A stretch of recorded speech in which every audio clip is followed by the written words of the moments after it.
Hey, welcome back, everybody, to my podcast. And today's guest is Liam Canny, whose name doesn't resonate with a lot of people, but ones who listen to Euroleague games and watch Euroleague games, they recognize his voice. They will recognize his voice today as well.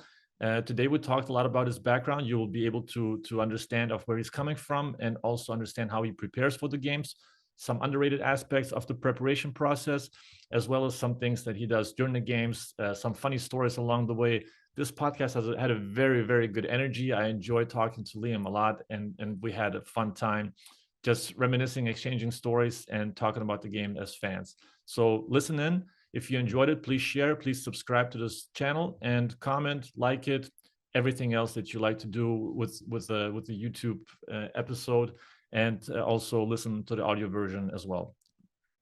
See you soon. Bye. Action. Liam, welcome to my podcast. Dennis, thank you for having me, first of all. And, we've been chatting off air, but it is tremendous to see you again. I'm not sure the last time I actually saw you. I know we've been staying in touch with texts and phone calls, so it's great to see you again. Yeah, I appreciate you coming, first of all, and it's been a long process since then. But I don't remember also when the last time we've seen each other, but I remember the first time we've met each other. Do you remember? Yeah, it was you were with the national team. It was at a Eurobasket, and I'm not sure if it was 2011 in Lithuania or if it was 2013 in Slovenia. Yep. 2013 in Slovenia. Yeah. It was to me, the thing that stuck with me the most was that you came up. You searched people from Team Lithuania. You accidentally, not accidentally, but just by chance, you came up to me, and you asked for the names of the players, of how to pronounce them correctly, and that stuck with me, with really taking your job seriously. So I that was for me just the first trigger point, that I was like, I felt an appreciation for you taking the time and taking the mindset of making it sound correctly when you're commentating.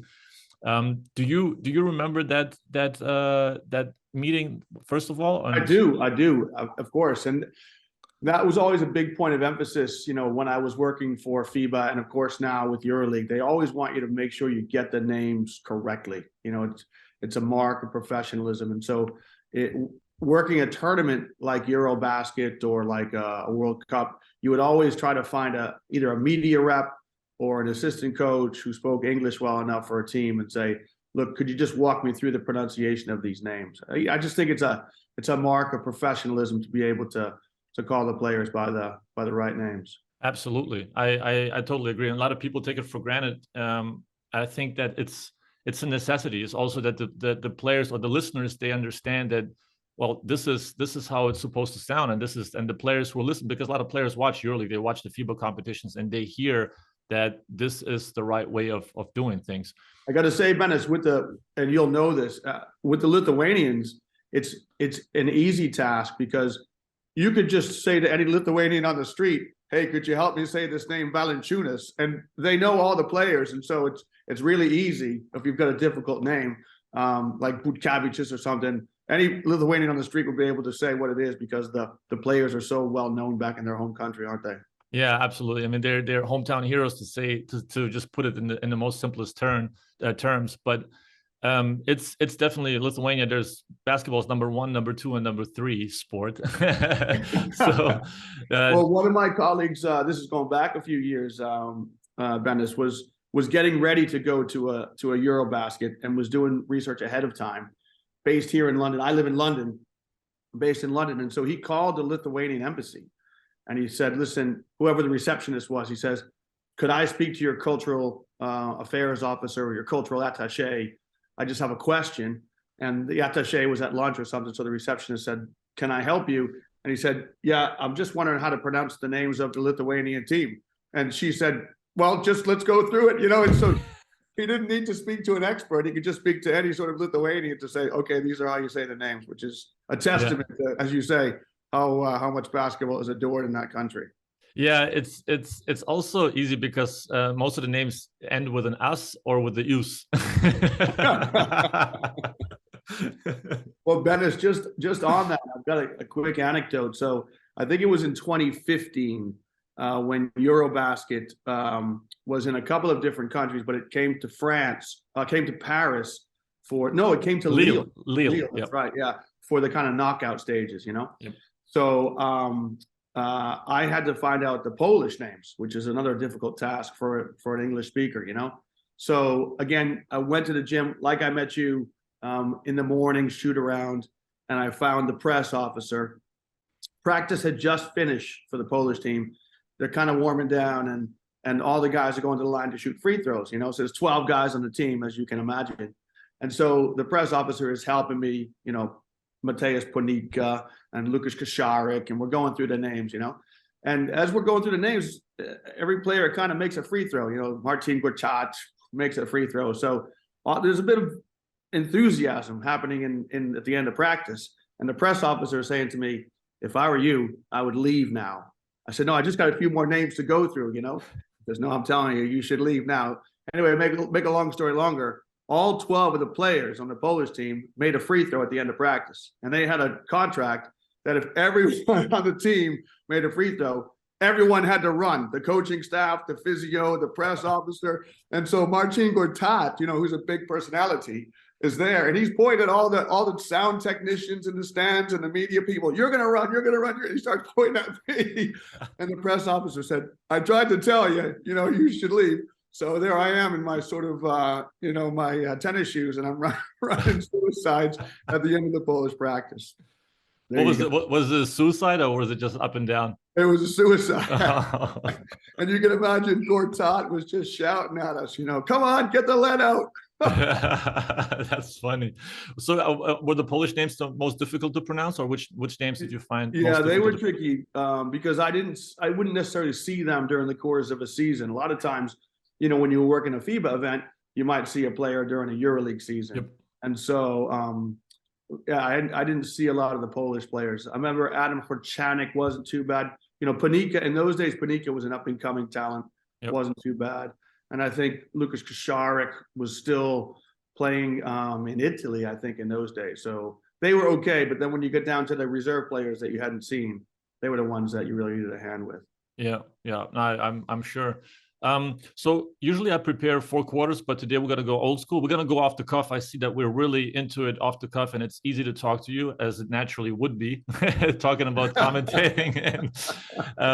But before we go, the first 2 halves are split into job-specific things that are that we're going to talk about later, and then before that, we're going to talk a little bit about the preparation process that you go through before the games. But before we go into that, there's also a little bit of just to give the listeners an idea of your background, just a little bit. Where was your first introduction to basketball? How did that come about that you felt the need to go into commentating? Yeah, Dennis, it's a great question. So I grew up in a small town in New Hampshire, just north of Boston. So as you know, I'm a massive Celtics fan. And so I grew up in the 80s. So, you know, the big 3 with McHale and Bird and Dennis Johnson and Robert Parrish. So it was a euphoric time to be in New England as a basketball fan. So when I was an 8th grader, so that's about, you know, sort of 14, our city, our small town would always have a Christmas tournament. And so you stop playing your local New Hampshire teams, and they brought teams in from Boston. So in our local high school gym, seats about 2,000. You know what it's like. The gym is packed. And a school called Cambridge Ringe and Latin, which is on the outskirts of Boston, came to play us in our town. And Patrick Ewing was a high school senior. So people of my age know Patrick Ewing. He played for the New York Knicks, and he's a Hall of Famer. He's now coaching Georgetown. So he went on to play at Georgetown, and he was larger than life, 6'11", and what an athlete! Yeah. And on that day, there was a team from Western Massachusetts, from Worcester, which is an old industrial city, and they came in to play in the tournament as well. So in the final was Patrick Ewing and his high school, Cambridge Ringe and Latin, and a guy called Dwayne McLean from Holy Name High School in Worcester, and that was 1981, Bennis. 4 years later, in 1985, those 2 players, Patrick Ewing went to Georgetown and Dwayne McLean went to Villanova. They played in the 1985 NCAA finals. which was an amazing upset. Villanova beat Georgetown. Villanova shot like 70% in the first half. So here's me, watching these guys as 8th graders. And then 4 years later, I'm a junior in high school and they're on national television. And I was just, I fell in love with basketball. And from then I've always had an interest in watching games at any level, really. So when was the first time you picked up the mic to commentate? Yeah, so that's another interesting story. So I live here in London, and one of my colleagues, I'm a teacher full time, and commentating is kind of my side hustle.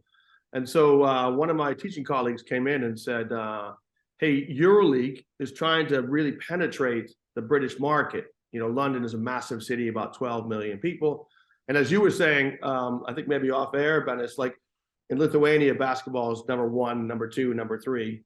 In England, football is number 1, number 2, and number 3. So Euroleague, we're trying to penetrate the London market. So one of the British television channels was covering the Euroleague playoffs, and so he came to me and he said, "Listen, can you come in and they'd like an American voice, and we'll do this." And it was on a British kind of cable channel called UK TV. So he and I were in a studio. And we were doing EuroLeague playoffs, and then we did the EuroLeague final in 2007. Wow. And so that was it. As far as I was concerned, my career as a broadcaster was over. I loved it. It was short-lived. And then 3 years later, this colleague came into me again, and he said, "Look, the World Cup is in Turkey." And he said, one of the commentators is going to go. He can't go. He's sick. So I'm going to put your name forward to FIBA. I sent a little sound clip in. And the head of FIBA media might say, "We need you." And that's what happened. And so all of a sudden I'm on a plane. I'm going out to the World Cup in Turkey in 2010. And all of a sudden I thought my career was over. And there it was. It had just resurrected. So it was an amazing opportunity. So outside of that, you said your main job is teaching. Can you explain? I see economics, I believe. Is that your main? I teach economics, Bennis, but and I'm here in my classroom now. But I'm literally around the corner, and I would say 20 meters away is the basketball gym. And so I teach in an American international school called TASIS, which is the American school in Switzerland. Although we're here in London, the original school is in Switzerland. And so we're a very typical American school. We've got lessons all day, and then in the afternoon, we play sports. And so I am the basketball coach. So I teach economics. And then I go around the corner about 20 meters, and I'm in the basketball gym. And again, it's just it's a great life. That's cool. Yeah, that's cool.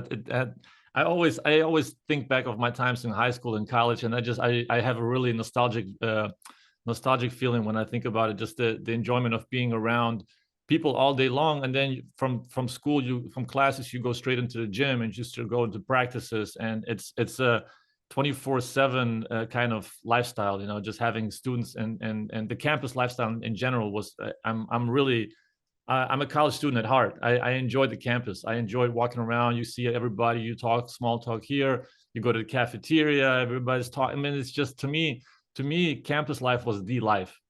Now, Bennis, do your fans know your story? Did they know that you spent time in the US did you do a year of high school? And yeah, year of high school for college. Yeah. Now, right. Most people do know. I think that most people do know that I went there. They know my background. Unusual to go to I grew up in Germany, but if you go from Germany to a small town in Louisiana, in Shreveport, and then go to even a smaller town to go in Southeast Arkansas, Monticello, that nobody ever heard of unless you were growing up in the Arklatex area. So everyone I tell this story to is like, it's a crazy thought to have a Lithuanian that grew up in Germany that goes to Shreveport, Louisiana, and then goes to Arkansas and Monticello. Well, it tells you how popular this game is, right? It forms such bonds around the world that we all have this love of basketball. Totally, yeah, totally. It's wide-reaching, and it continues to reach wider and wider. But tell me about your besides learning the names, your preparation process before you go into the game. Specifically, maybe there's even a difference of preparation for the EuroLeague games and the national team games.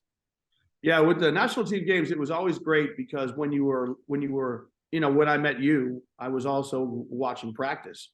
so you could see what teams will go through. And I remember being Benis in the Philippines.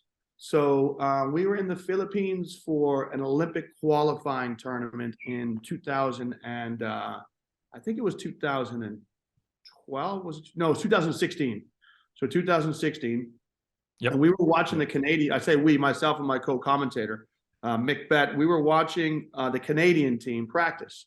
So you're looking at their sets and you're looking at things they do so that you could talk to the viewers about it. And the Canadian coaches were talking about how they were going to defend France. And so they said, all right, so we're really going to focus on Batum, and we're going to focus on, I think Tony Parker was still playing then. Yep, that was his last competition, I believe. Focus on a guard, yeah. But they said, look, we're going to stand off Boris Diaw.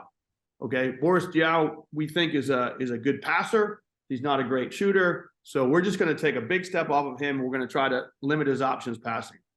So first possession that the French have, they come down, they get in their set. Boris Diaw pops high, and lo and behold, his defender takes a big step off of him, and he's trying to anticipate where the pass is going. And so Diaw just shot a jump shot, and it was picture perfect. So, okay, that didn't work the first time. So the second time, same thing, Diaw gets a touch, and his defender steps off, and Diaw shoots another one, and it's nothing but net.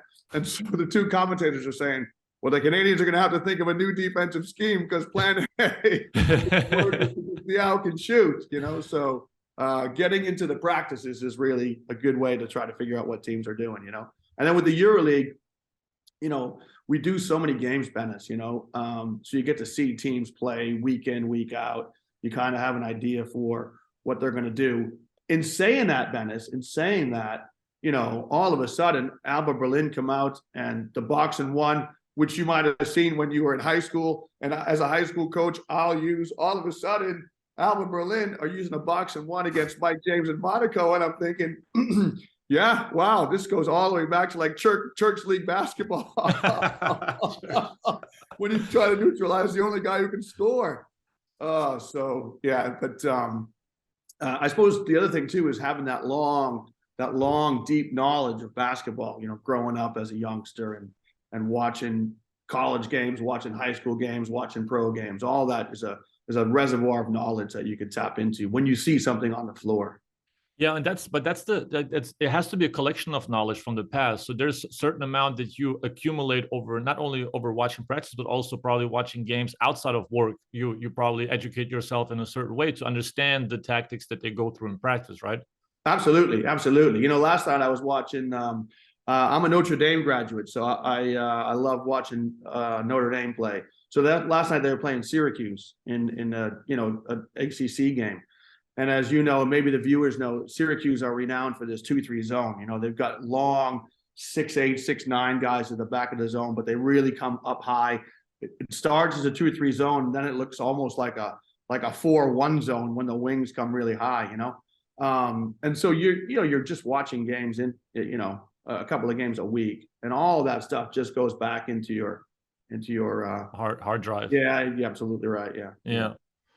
So do you and there's a follow-up question to that, but do you have relations with coaches and players to an extent? Not as much as I would like, not as much as I would like. When you see players, if you can get access and ask them a few questions, it's great. But I wouldn't say that there's a player or a coach that I would have that I could call to ask a question to. The ones who are great for that, Benis, are some of the guys who do our, color commentary. So George Zedek, who played at UCLA and played in the NBA and does EuroLeague games. He does the Bayern Munich games. Or Joe Arlukas. They might know players. Obviously, in George's case, he would know the Czech team guys who play for the national team. So he would know Satoransky, and he could probably, have a chat with Satoransky. But it's a good question, Benis. It's a really good question. It's something that I should probably try to do is try to develop relationships with the coaches. I would say this too, Benis. This was a good learning experience for me. So Coach Sferopoulos, when he was coaching Maccabi Tel Aviv, when he would analyze games, he would watch the EuroLeague feed. So he'd go onto EuroLeague TV just like a consumer would or a fan would, and he would watch the game and he would analyze the video. And I remember, I think I was questioning a decision he was making down the stretch when Scotty Wilbekin was off the floor. And I was like, oh, geez, how can Scotty Wilbekin be off? This is a nip and tuck game. And Coach Ferropoulos has him off the floor. And, I think you should get him on the floor type thing. And so Coach Ferropoulos quite rightly wrote into Euroleague and said, well, the reason he was off the floor is because he had a calf strain, and the physio was trying to work it out so he'd get him back on the floor. So I think the commentator should probably know that. So yeah, I'm not too sure I'm on Coach Ferropoulos' Christmas card list when I was decisions during the game. He's a fanatic. He's very professional. He's very in tune with what's happening around him and what's happening on the team, what's happening around the team, what's happening in Euroleague, and he's paying attention to a lot of things. He may be paying attention to this one as well, so I don't know. The follow-up question, maybe you can speak for the experiences, maybe the little experiences that you had, like this one right now, but also maybe from your colleagues you heard of, if they struggle to distinguish between the information they get of what they're able to share, what they're allowed to share, what they're not allowed to share on air in order to protect the source. Because I'm sure there's a little bit of conflict of interest of people, players or coaches sharing information that there's a line at some point which you cannot share on air. And I'm wondering if there has been any kind of conflict or any kind of bad experience in that regard. Yeah, it's a really good question. And you're right. You want to preserve those relationships with players and coaches, especially our colleagues, who in some cases might have been former teammates with these guys. Although, Joe Arlauckas and George haven't played in a while. But I can't think of anything where any of us have kind of breached that confidentiality and jeopardized that relationship. The other balance you try to get, Bennis, is, we try to promote Euroleague in a positive way, and so any critical comments you make have to be balanced, because you don't want to be, you don't want to criticize a player for making a bad pass, or, because a bad pass equally could be a good steal. So just try to make sure you cast things in as positive a light as you can. Do you naturally? I think that's the name of the game. Like, you still, even though you as a commentator, you still have to be critical in a sense of certain things that are happening, especially when you balance play-by-play and color commenting, which we'll get into later. But there is a certain way of also making, not, you have to have an opinion, right? Like, there's certain things that you have to share that through your experience that some listeners may not be able to share, not understand. Because I know from my experience when I commentate in Lithuania, I haven't got to do it in Germany yet, but in Lithuania I was very and I enjoyed it. I enjoyed this job just because you can shed light through the experience that I had to the listener in a different way, from a different perspective, especially during the championships when we were in Spain. I remember, because we got knocked out. We played the bronze medal game, and then I got to commentate the final. And then there was also in Rio, when we got knocked out early, I got to commentate the next stages because our tickets were till the end anyway, so we were staying there anyways. And then I also got to commentate some Euroleague games in Lithuania in the last couple of years. And I always find myself, when I was scouting those teams during championships, it's easier to see what's coming next. So you kind of thinking and you explaining of what's going to happen feels powerful. But also, whenever you're commentating Euroleague games, I'm thinking for the listener. I'm kind of thinking of what they could be thinking, how they could be perceiving the game, that I could shed a different angle on it, and not necessarily the obvious. So, like Messina said, also, the assistant coach is supposed to distinguish the obvious and the non-obvious. So I'm trying to always, when I commentate, to kind of point out the non-obvious. Yeah, and that's why it's great to have a former player or a coach, because they bring a different level of understanding of the game, or they bring a different perspective, or they see things slightly differently, and they can add that little value.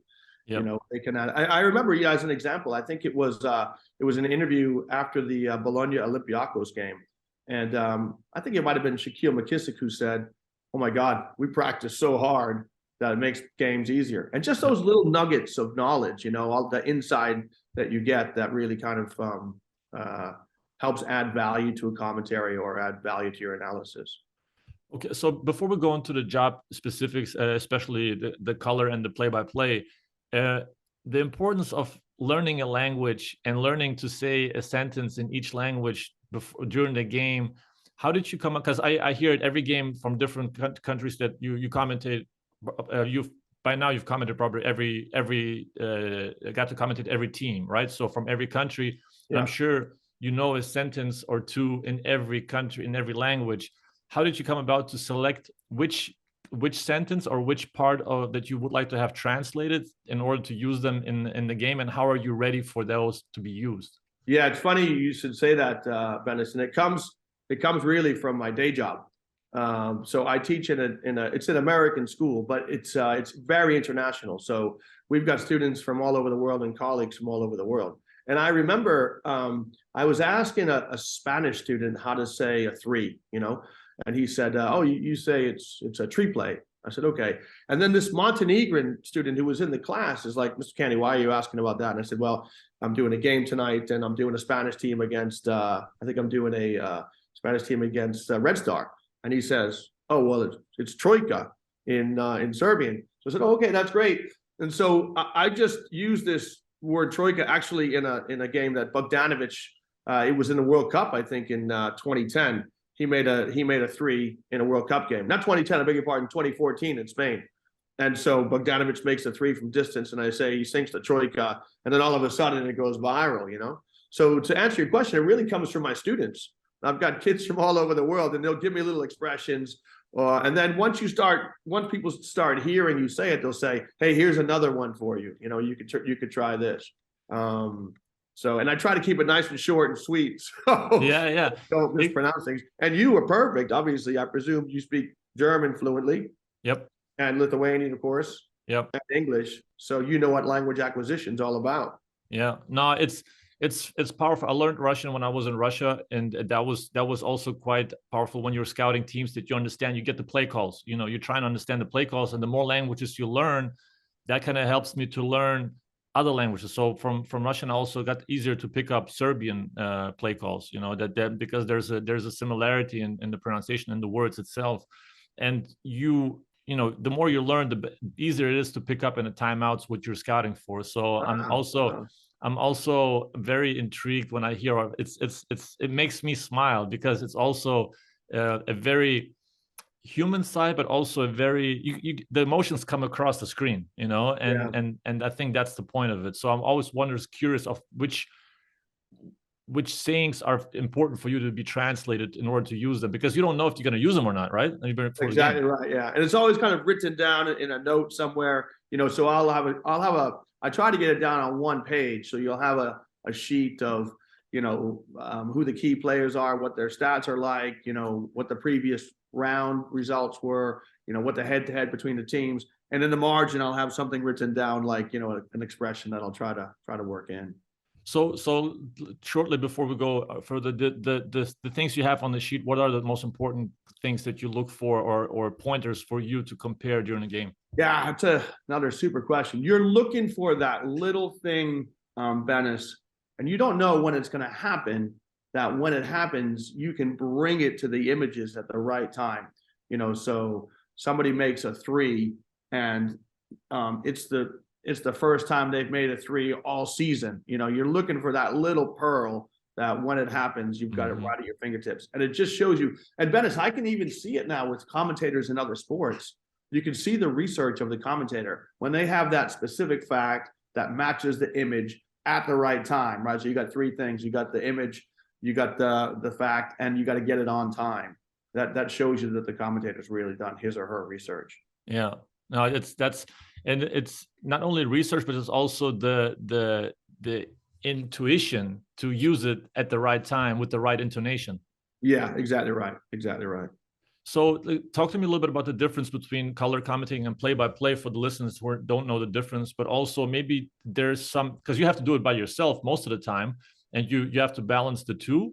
Yeah. And as a follow-up question on top of that, whenever you do have a co-commentator, what kind of trouble do you run into, or is there a clear divide of what to say, what not to say? Because sometimes I caught myself of maybe talking too much, not too much, but I had really good colleagues who told me just keep talking. It doesn't really matter. And then we kind of he just picks up wherever I stop. So there's also a team dynamic going on there. Yeah. So when I'm alone, and so the viewers probably know that most EuroLeague regular season games, there's just one commentator.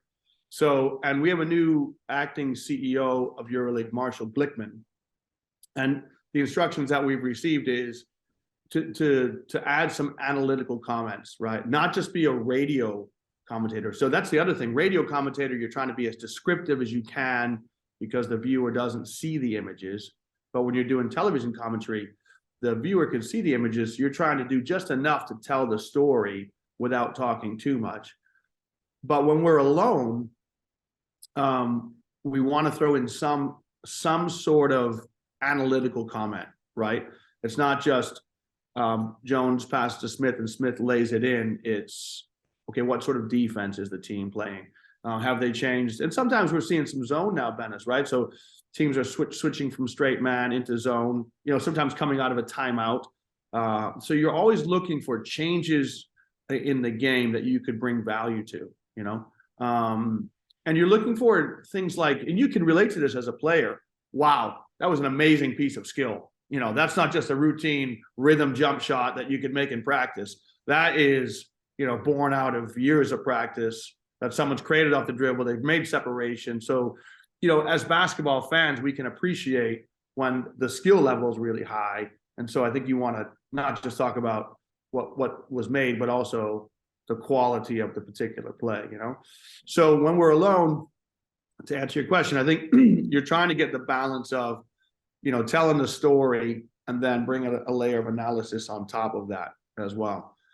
When we're together, yeah, it's a good question. So I got a few tips when I first started working with George, so George Zedek, and the advice we got first was from a producer was, before you can establish a relationship, just do something like, maybe you have a pen on the table and whoever has the pen's talking, you put it down, then the other person picks it up. Or maybe you just tap each other on the leg. So with George is, he's a 7-footer. And so I'm getting elbows and I'm sometimes flying across the floor because George all of a sudden wants to come in, and then ultimately, hopefully you work together enough where, as you say, you can just, the biggest thing you don't want to do is you don't want to talk over each other. You don't want two voices at the same time, right? So you want to make sure there's only one voice, whether it's play-by-play or whether it's commentary. And George always used to say to me too, like, between the free throw lines is mine. Okay, everything between the free throw lines I've got. So I could say, Metcavich just lays it up and in, and all of a sudden he picks up and he's like, okay, that was a terrific score, and now all of a sudden the defense is going to change, and so I wait until the ball gets across half court, and then I'll pick up. So that's another sort of rule that George gave me when we first got started. Now it's a little bit easier, Interesting. I would find that to be difficult to do that according to the spacing of where the ball is at right now. I feel like that's a very not a harsh, I don't know the word for, I wouldn't know the word for it, but it's a very structured, or yes, very structured, very, like, it's a hard frame.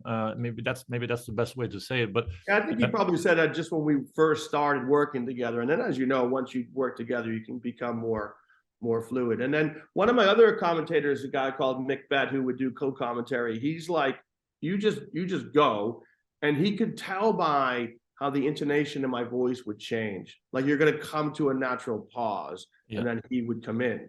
That's what I like. That's the way when I was invited, and I always was trying to find the right moment of have an input. Sometimes I even went to the play that happened before just to remind the people of what happened before when my partner was talking.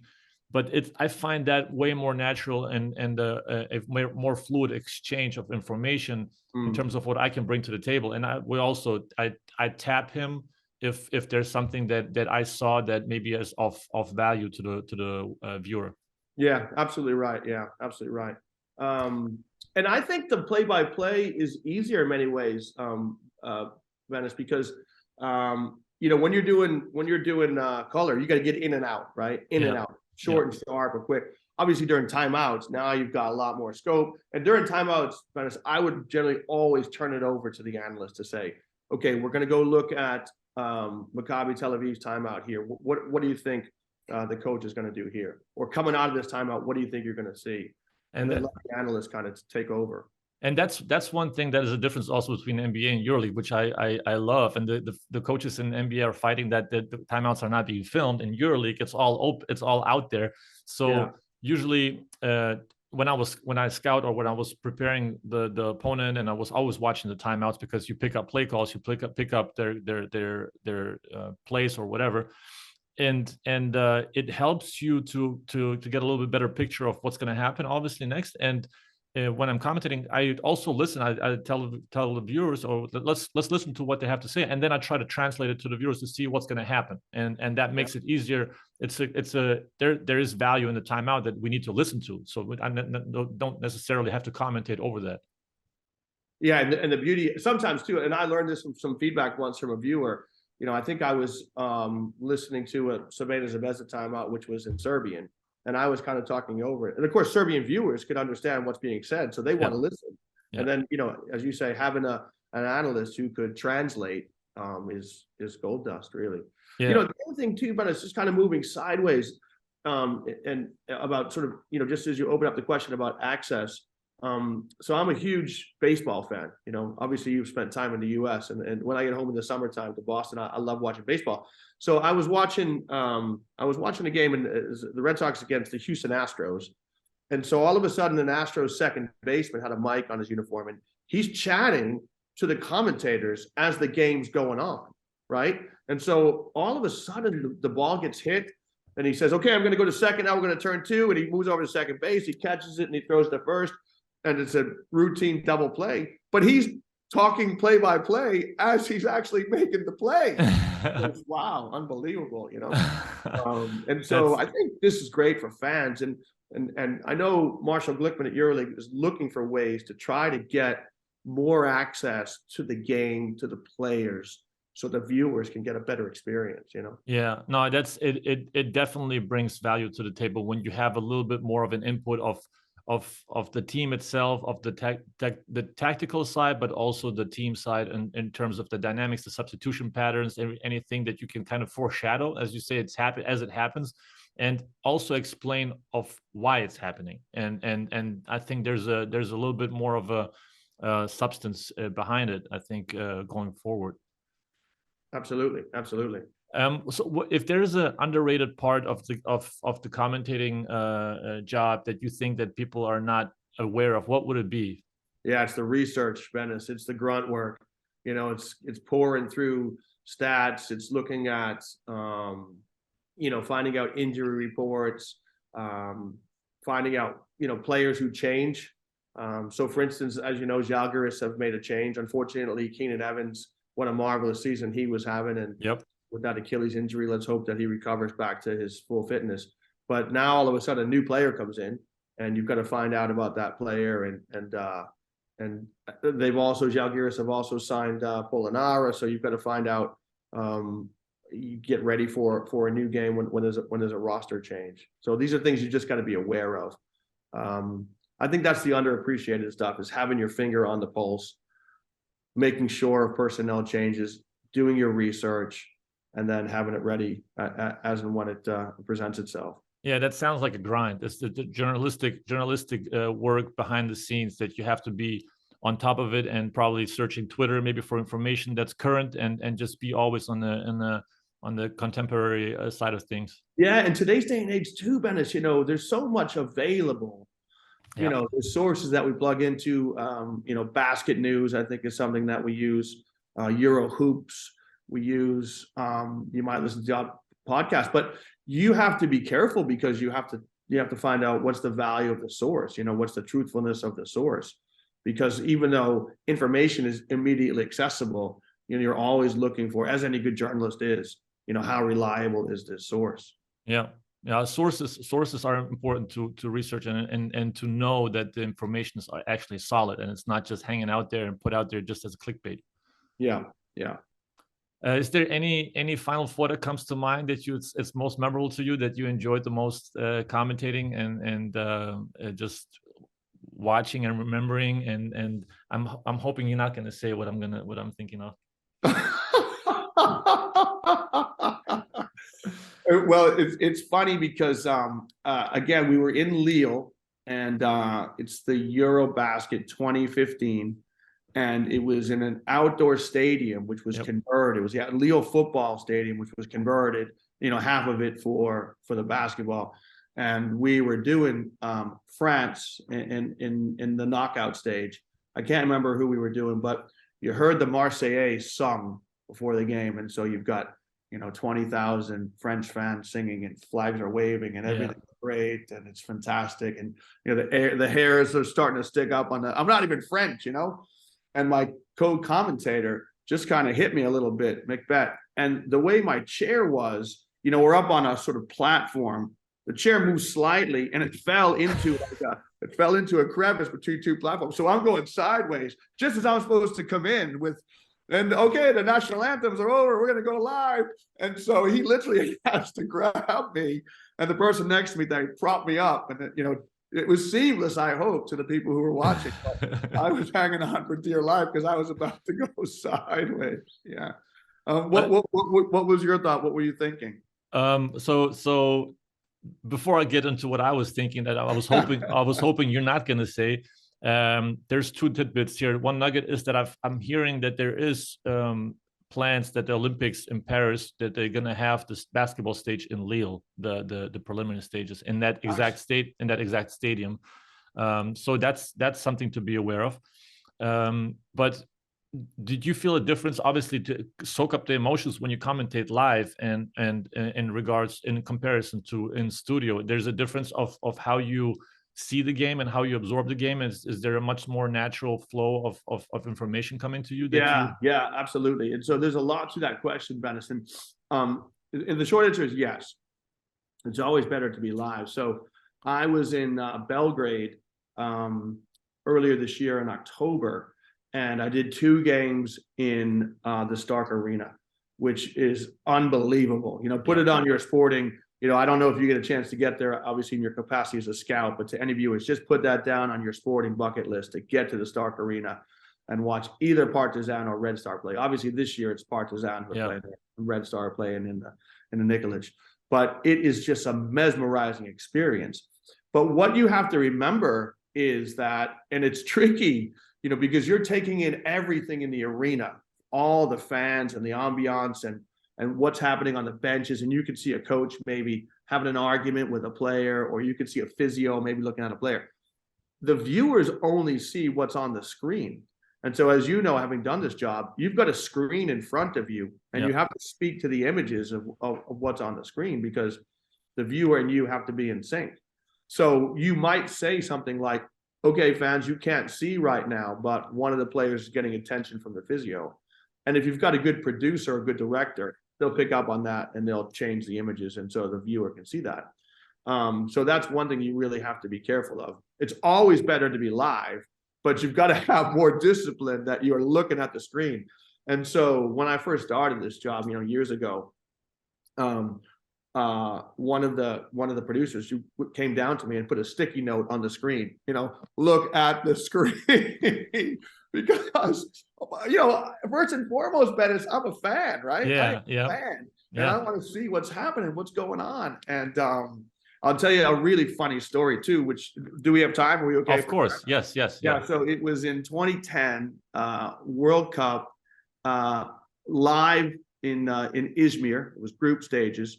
And I'm, on my own, I've got the monitor in front of me. You've got, you basically, Ben, so the viewers know, you've got 2 monitors. You've got the images, which is the screen that you're going to see, what's the viewer's going to see. And you might have a screen now with live stats, right? So that's right at your fingertip. And there was some unbelievable dunk. I think Nicolas Batum had this fantastic dunk for France, And right next to me was this young guy who was cutting highlights. And the technology today, I mean, this is 2010, so this is 13, 14 years ago, right? But the technology was so quick that he could almost cut statistics, images, highlights within seconds from them happening, and then they're out on some social media feed, right? Yeah. So Batum throws down, boom, and I was a rookie, so I'm saying to the guy next to me who's cutting these highlights, "Wow, did you see that?" And so then he got it, and he's looking at me like, I'm like, "Oh, of course you saw that." You know what I mean? Because you're watching it live right here, and we're in Ishmael and France just done. So, you have to have that kind of discipline when you're in an arena. That when you're in the studio, it's a different environment. It's much more, you're in a room somewhere. Yeah. And you are seeing what the viewer's seeing, right? So you're getting a feed, and you're seeing the same thing that the viewer's seeing. The advantage we have is that we're in contact sometimes with the arena. So you could say to somebody, "Hey, could you get us images of this?" Or, "Hey, could you find out what's going on here?" Which is hopefully will add value to the telecast for the viewer. Absolutely. Yeah, you get carried away with the emotions. I get carried away with the emotions. I get goosebumps as an assistant coach on the sometimes with the especially the Olympic qualifying tournament last year in Kaunas. It was this, you have to also catch yourself and to remain in the moment of what your job actually is and what you have to do, because we're all by heart, we're all fans, whether it's coach, player. And I was always the more emotional player, and I was the emotional coach. And I just love the passion of it, and you feel what everybody else is feeling, but nevertheless, you have to still, your brain has to work in a different way. Yeah, exactly right. And so the one I was hoping you're not going to say was the EuroLeague Final Four in 2012 in Istanbul.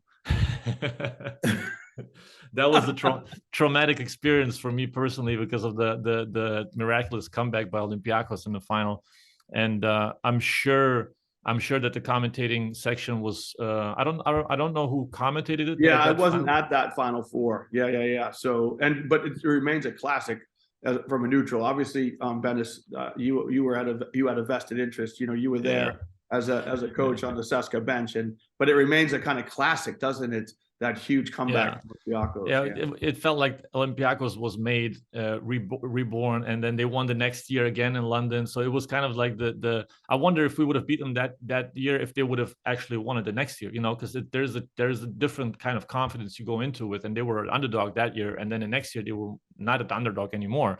Right. But I'm glad the EuroLeague changed their intro, because they used to have the Princess's floater there in their intros.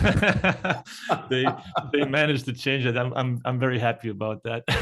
Benes, can I just reverse roles here real quickly, just because obviously your experience as a player and a coach, but so in the professional ranks, the Final Four, is what you would be accustomed to when you were playing in the U.S. collegiate ranks. Do you like the Final Four, or would you like to see it go to sort of a longer playoff series?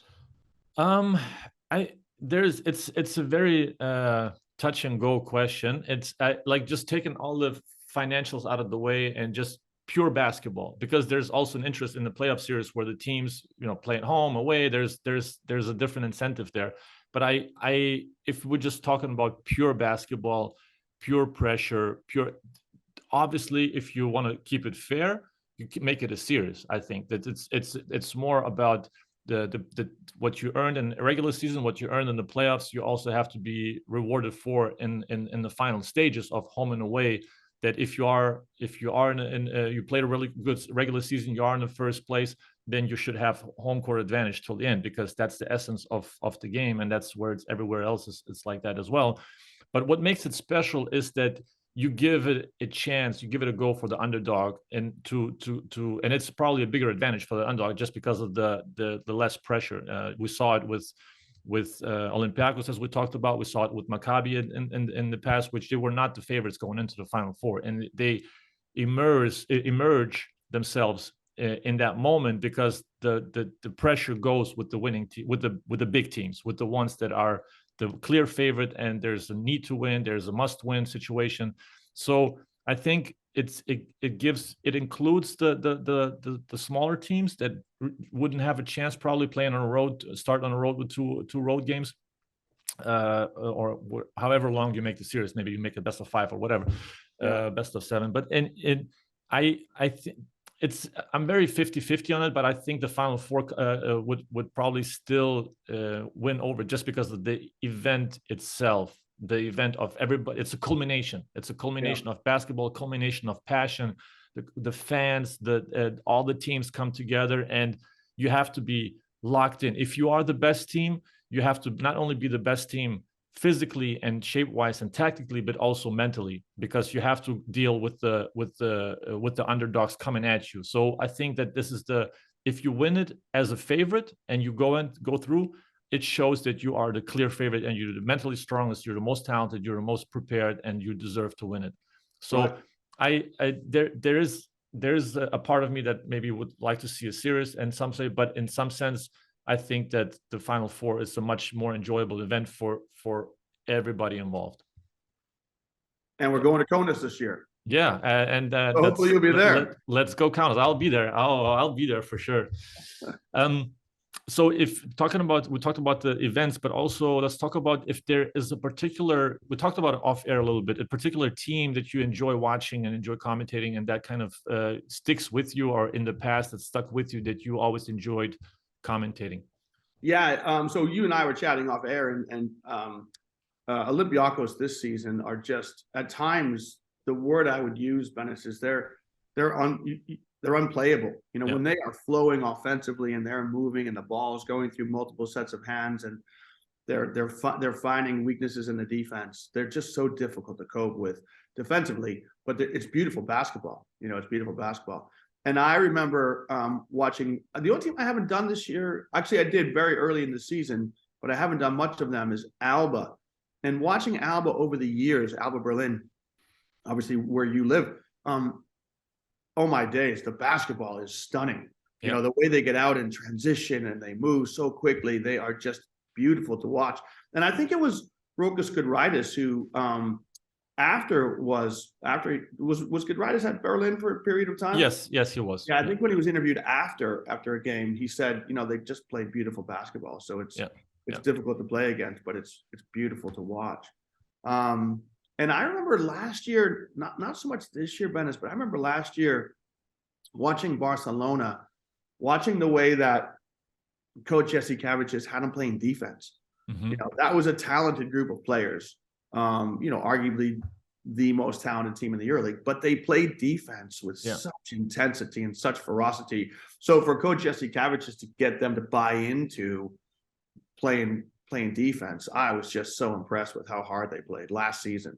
Yeah, intensity wise and just gritty, the nitty gritty grind that sticks out. And I feel the same way. Olympiacos and Žalgiris were the two teams that stuck with me the most this year in terms of, or stuck out the most in terms of team basketball, in terms of moving the ball, in terms of attacking, paint touching, kicking out, extra pass, drive, and they get to the action, they create an advantage, they keep the advantage, and then they execute. And that's the one thing that stuck out with me the most, the improvement of Žalgiris over the season, where there were some turnovers that were based on over dribbling, over passing it, and not having the proper spacing around. And now that players got used to each other, it's going to be interesting to see how with the new players, how they will adjust. And if right now it looks pretty fluid, it hasn't been much of a hiccup.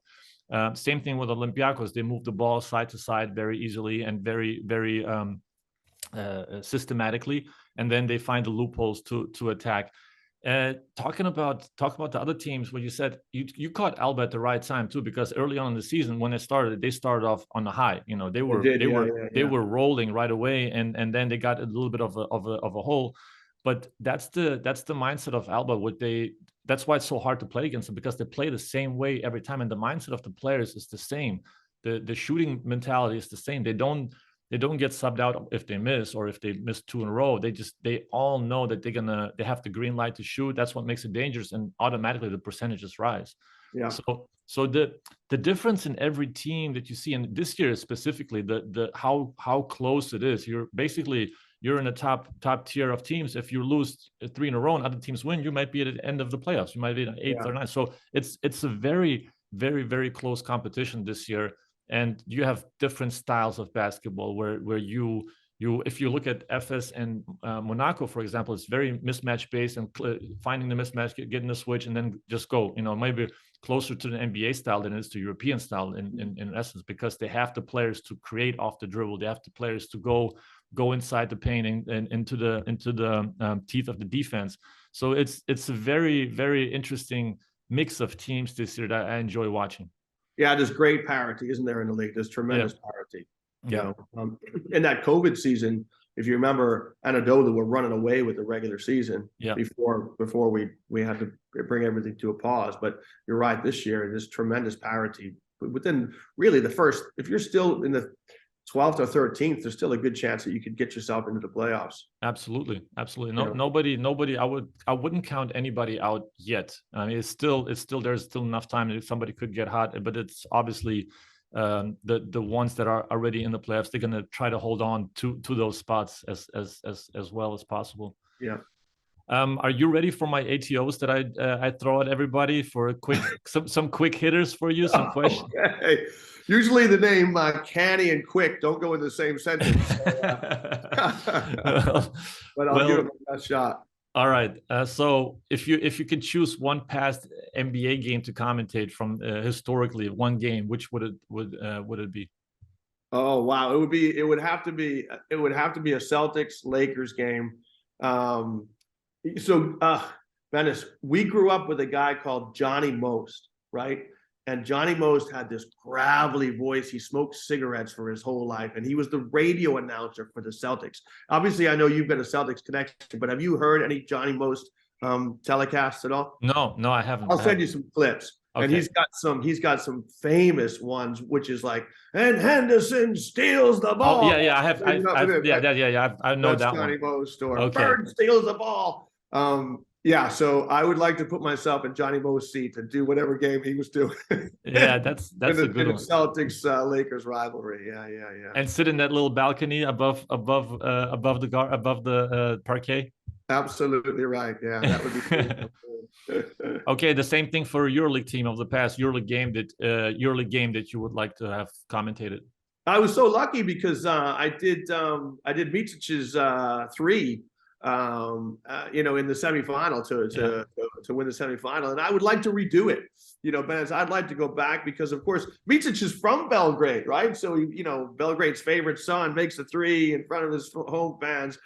So I sometimes hear that, and I'm like, I didn't nail that as much as I would like to. I'd like to have a chance to do that one again. Interesting. I always wonder if there's a hint of regret when you listen to your some of the lines or some of the comments you have. Interesting. Yeah, in that case, I don't think I quite hit it as much as I want, and my voice croaked a little bit, so I'd like to have a redo at that one. That's the perfectionist mind, huh? One habit on game day when that is a must do for you in order to prepare yourself properly. Yeah. So when we go in to a studio, Bennis, they will show us, the producers will show us the pregame. They'll walk you through the pregame, and it's making sure that your voice hits. So we're going to lead up to, okay, now we're going to talk to the coach from, we're going to talk to Coach Jesse Cavicius from Barcelona. So you want to make sure that your voice matches the images at the right time, so you lead right into the coach. And that takes practice. So you've got to do that, before it's live. You got to make sure you've gone through the script a couple of times to make sure that your voice is hitting the images at the right time. I don't understand if it's moving. Can you explain that again? Yeah. So a lot of the pregame is filmed ahead of time. So the players will arrive at the arena early. So the cameras will get the players coming in. Yeah. The pregame interviews are all done before long before the game. And so we as commentators will see that those images before we go live. Uh-huh. So you'll get to see a rundown of it. And I have to make sure I kind of work off a script for those sorts of things, right? Okay. Good evening, everyone, and welcome to Barcelona. It's round 8 in the Turkish Airlines Euroleague. And you're seeing the Žalgiris players coming in. And so you're going to see the Žalgiris players walking in, and then at a certain stage, we're going to go right to the coach. So you got to make sure that your comments dovetail in nicely with the images. So you've got 45 seconds from on air to coach. It's a transition. So I make sure that I practice that before we go live. Sometimes you might ask the producers, "Hey, could you run that down again?" I got you. Okay, I didn't know that. Okay, because sometimes it's off the cuff, but when you see the images coming in slowly, then you kind of fade out. But I didn't know it was premeditated like that. Yeah. Okay. Something you believe in that others think is crazy. So Dennis, here you go. Perfect. Sometimes you criticize this all the time. So you're a coach, right? Obviously you're a scout now. You've been a coach. I think a coach needs to keep a timeout in his pocket, right? Just keep that timeout in your pocket right up until the last. Unless especially in a close game, right? You got to keep a timeout because if you need to manage an end of game situation, you want to have that timeout available for you. So it's getting a balance. I'll defer to you. I want to know your views too at this. Especially in a close game, you don't want to lose a close game and still have a timeout that you didn't burn, right? Yep. So it's about using that timeout, hang on to it for as long as possible, knowing, you know what, I might need this to manage a late game situation. So sometimes my commentating colleagues will be like, "Oh, Canny, you're going on about keep that timeout in your back pocket." Yeah, it's not that crazy of a thought. I feel like it's probably just the, it's a bold thing if you run out of timeouts early. I mean, unless you have to constantly stop their runs, I think it's pretty necessary to see until the last moment. And worst case, you just die with it. But in essence, you can still end up using it the right way. Best personal purchase you've made in the last 12 months? Wow, best personal purchase. A Yeti. A Yeti. A Yeti. Do you know these? I don't have it here with me. Yeah. I don't have it with me. Yeah. So I had no idea what a Yeti was until someone said, "Oh my God, do you live under a rock?" So I went out and bought a Yeti. And so I grew up with, maybe like you, Ben, as I grew up in the States, I'm American, but my family are Irish. So I drank tea since I was a toddler, so now I put my tea in my Yeti every morning before I go to work. Excellent. Never gets cold. Exactly. One skill you wish you had? I wish I could shoot.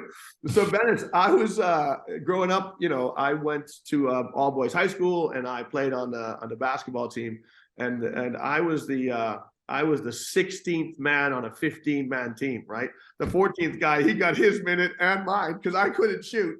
And so coach used to put me in the game and he used to say, "Canny, listen, if we left you in the gym alone for a week, you still wouldn't have scored. So please pass to somebody wearing the same color jersey." So Bennett, I wish I could shoot. There you go. Such a confidence killer, man. He could have said something else. Can you imagine that as a coach? No. So he said, don't pull the trigger. Just find someone wearing the same color jersey. Oh, all right. So this is the last one, and this is a Tim Ferriss question that I ask everybody, almost everybody. I think I've asked that question. But if you look back, and let's take out the part where you said that you would have redone the final the call of Misic's 3-pointer. Your favorite failure, if you look back, that you failed at, but you look back on and you feel like that actually helped me grow, that actually make me a better commentator in that sense, or maybe it's something off the court that you felt you grew as a person after failing? That's a really tough question, actually. Yeah. Where did I Welcome fail? to my podcast, Liam. Yeah. I think the best tip I got, and I suppose you could call it a failure. So certainly early on, and Bennett, you and I have been chatting about how much we love basketball, and not only I'm a commentator, you're a coach and a scout, but we're fans first and foremost. And so, I might be going crazy on a 3, which is in the 3rd minute of the 2nd quarter, and now you've set the level here. So what happens if that 3 is a game winner in the 4th quarter? Like how much higher can you go, right? And so somebody said, "Listen, son, you got to calm down a little bit because it's still the 2nd quarter. So you need to be, have something in reserve so that if it was a buzzer beater, you can finally get to that level." That's probably, a good one. That's probably the failure. Listen, there's a lot of failures by this, but that's the one that comes to mind right now. Yeah, that's a good one. Now that's a good one. That's something that you set the tone too early, too high, and then the standard is all of a sudden way higher than you would have thought it should be. Exactly right. Yeah, exactly right. Well, Liam, I appreciate your thoughts. I appreciate talking about the art of commentating. I think that's what I'm going to call the episode, the art of commentating. Thank you so much. And I will tag you everywhere. Can you tell the listeners if they want to find you, how to find you? Because it's not an easy task to know the commentators on Euroleague. And if somebody wants to reach out to you, can you tell them how to find you the best? Yeah, I am on Facebook, which I think certain generation use, just Liam Canny, and I am on Twitter as well. I don't really use Instagram all that well, so I have a Twitter feed. I think it's at Liam Canny, so that's me. And LinkedIn as well, right? I'm on LinkedIn too. By all means, you could get me on LinkedIn. Absolutely. Yeah. All right. I hope if anyone could help Bennis, Bennis is always looking for talent for the Celtics. Somebody let I feel bad for you, Bennis, because sometimes I'll text you and I'll be like, Bennis, we need someone who can play inside or something like this. So please keep up the good work, and it's great to see the Celtics paraphernalia behind you. I wish you continued success in your career, and it's been my pleasure to be with you today. Thank you. And this year is our 10-year anniversary, so in the summer we have to meet up. Okay, let's do that. Hopefully we'll meet up in Boston, because the Celtics will be in a playoff run. Yeah, I hope so. That in German you say dein Wort in Gottes Ohr. And how does that translate? Translate whatever you just said, that hopefully the Celtics will be in the playoffs at that time, is then I tell you, may God hear your words, like just paraphrasing it. Amen. Amen. All right. See you, everybody. Ciao. Thanks for being here.